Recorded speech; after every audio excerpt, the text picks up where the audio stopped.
Welcome everyone, I am the KnK and this is my Quickie review for Scary Tales to Tell in the Dark.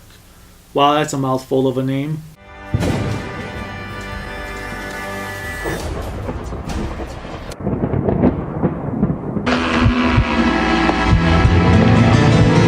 Scary Tales to Tell in the Dark is a book series that I had never heard of before. I grew up in the 90s on Goosebumps. Apparently this was available in the 90s. I don't know why I never heard of it, but according to the pre-show stuff from the Alamo Draft House, it was banned in school, so that could be why. Never exposed to it. Whatever the case may be, there's a movie on it now. What's this movie like? Well, it's actually kind of enjoyable. It's very cliche, it's very by the book.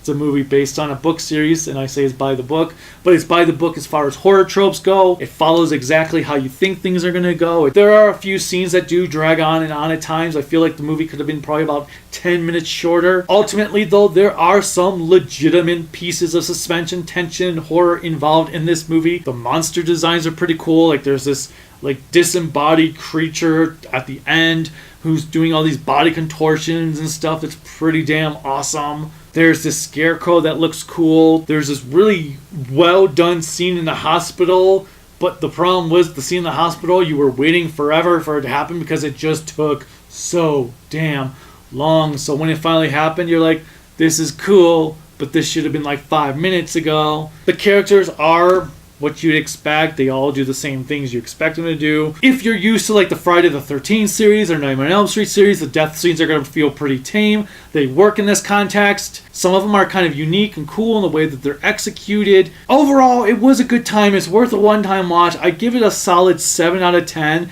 It may not be the greatest horror movie ever, and I know people are comparing it to Goosebumps since those were the books that were coming out at the same time, and this movie actually does follow some similar plot lines to Goosebumps. But if I had to compare the two, I would say I like Goosebumps a lot more, mostly because of the Goosebumps monsters. I know them, I know the creatures, so when I saw those creatures on screen, I loved it. For this, I don't know who these creatures are, but I'm sure if someone's a huge fan of the books, when they see those creatures on screen, they were probably like, oh my god, that's from that one, that's from that, that's from that, that's from that. This is so cool. I'm getting to see these things done in live action. That's so awesome. And overall, like I said, it's just a good time. Just go see it, enjoy yourself for a little bit. I mean, if you're looking for a horror movie, you can do much, much worse. Have you seen Scary Tales? If so, what did you think about it? Let me know in the comments.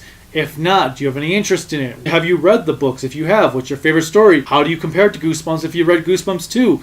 Tell me all this in the comments below. Click on subscribe, like, the bell notification. You can support me on Patreon at KnK. And until next time, bye.